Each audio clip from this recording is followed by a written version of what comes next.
بسم اللہ الرحمن الرحیم۔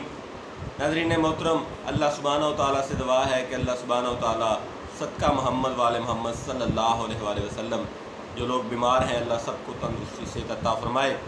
ناظرین محترم، ہمارے ہاں بہت سے معالجین حضرات ہیں۔ تشخیص بڑی اہم چیز ہے، تشخیص کے بغیر علاج ناممکن ہے۔ اب چلتا ہوں جی کہ عضلاتی غدی مزاج، یعنی میرے مطابق جو ریائی مزاج بنتا ہے، نظریہ کے مطابق جو ہے وہ عضلاتی غدی مزاج بنتا ہے، اس کی علامات کیا ہوتی ہیں یا اس میں امراض کیا ہوتے ہیں۔ سب سے پہلے جی تشخیص اس کی ہم کیسے کر سکتے ہیں۔ اس میں جسم اور پٹھے جو ہیں وہ سخت ہوتے ہیں، خون میں دباؤ بڑھ چکا ہوتا ہے، جسم کی رنگت سرخی مائل سیاہ ہوتی ہے، اس میں دبلا پن ہوتا ہے، رطوبت کی کمی ہوتی ہے، خشکی کی زیادتی ہوتی ہے، نیند اس میں کم ہی آتی ہے، اگر آتی بھی ہے تو بہت تھوڑی ہوتی ہے، کرورا یعنی پیشاب سرخی مائل ہوتا ہے اور کبھی سرخی مائل زرد ہوتا ہے، تیل کی مانند یہ گاڑھا ہوتا ہے، یعنی سرسوں کے تیل کی مانند یہ گاڑھا ہوتا ہے، مقدار میں یہ کم ہوتا ہے، نبض جو ہے وہ بالکل اوپر حرکت کرتی ہے، بے حد تیز ہوتی ہے، اور یہ 4 انگلیوں یا بعض دفعہ 4 انگلیوں کو بھی کراس کر رہی ہوتی ہے، نبض میں تیزی لازم ہے۔ اچھا جی، اب اس میں مزید جو علامات جو ہیں وہ کیا ہوتی ہیں۔ اس میں تپ یا ٹی بی ہوتا ہے جی، سوزش ہوتی ہے جی لنگز کی، احتلام، درد سر دموی، جریان خون یعنی ناک سے خون بہنا یا پھر خون کی خدا نخواستہ الٹی ہونا، بواسیر کا ہو جانا، یہ ساری چیزیں عضلاتی غدی مزاج میں آتی ہیں۔ ریائی مزاج، اختلاج القلب جس کو وایو کا روگ کہا جاتا ہے، یہ وات روگ بتا رہا ہوں۔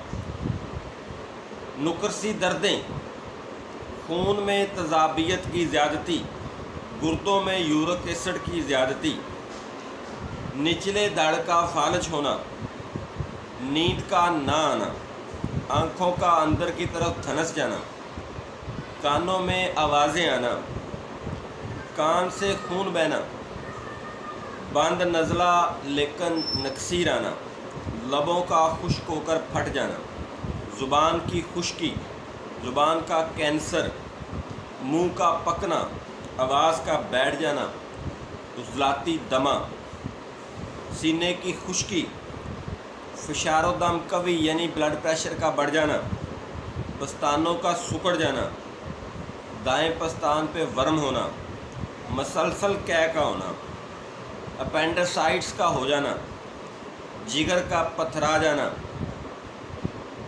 پراسٹیٹ کا ہونا، کثرت تمس یعنی مینسس کی زیادتی کا ہونا، دائیں طرف کی ٹانگ اور ایڑی کا درد کرنا، راشا کا ہونا، خارش، خشک خارش کا ہونا۔ تو یہ وہ تمام تر علامات ہیں جو کہ عضلاتی غدی، ریائی اور وایو کے امراض میں ہو جاتی ہیں۔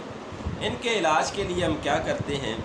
نظریہ مفردہ کہتا ہے کہ اس سے اگلی طریق یعنی غدی عضلاتی جو ہے اس کا علاج ہے، لیکن میرے مطابق یہ ہے کہ آپ اس کے علاج کے لیے غدی عضلاتی کو مکمل طور پر بھول جائیں۔ یہاں پہ آپ نے یہ کرنا ہے 6 نمبر یعنی اعصابی غدی، 5 نمبر یعنی غدی اعصابی اور 1 نمبر یعنی اعصابی عضلاتی۔